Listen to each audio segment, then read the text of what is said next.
ಅವರ ನಡವಳಿಕೆಗಳು, ಅವರ ನುಡಿಗಳು, ಅವರು ಏನು ಬದ್ಧತೆಗಳು ಬದಲಾವಣೆ ಆಗಿದ್ದು ನಾವು ಕಂಡಿದ್ದು ಸತ್ಯ.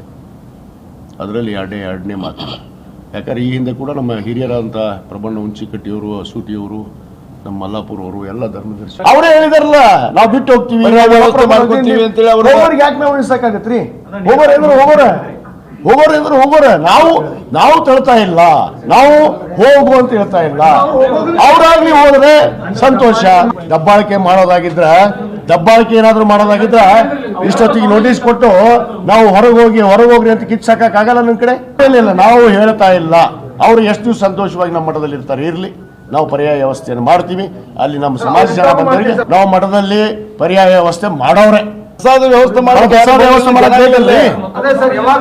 ವ್ಯವಸ್ಥೆ, ಧರ್ಮ ಚಿಂತನೆ, ಧಾರ್ಮಿಕ ಚಿಂತನೆಯನ್ನು ಮಾಡುವಂತವ್ರು, ಸಮಾಜ ಸಂಘಟನೆ ಮಾಡುವಂತವ್ರು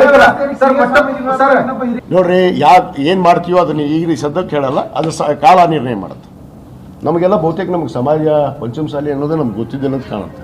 ಅವರು ಧರ್ಮಗುರುಗಳು ಆದ್ಮೇಲೆ ನಮ್ಗೆ ಗೊತ್ತಾಗಿದ್ದು, ಆಮೇಲೆ ಈ ಪಂಚಮಸಾಲಿ ಸಂಘಟನೆ ಈ ರಾಜ್ಯದಲ್ಲಿ ಪ್ರಾರಂಭ ಆಗಿದ್ದು ಅನ್ನೋ ಮಟ್ಟಕ್ಕೆ ಅವ್ರು ಹೊರಟಿದ್ದಾರೆ.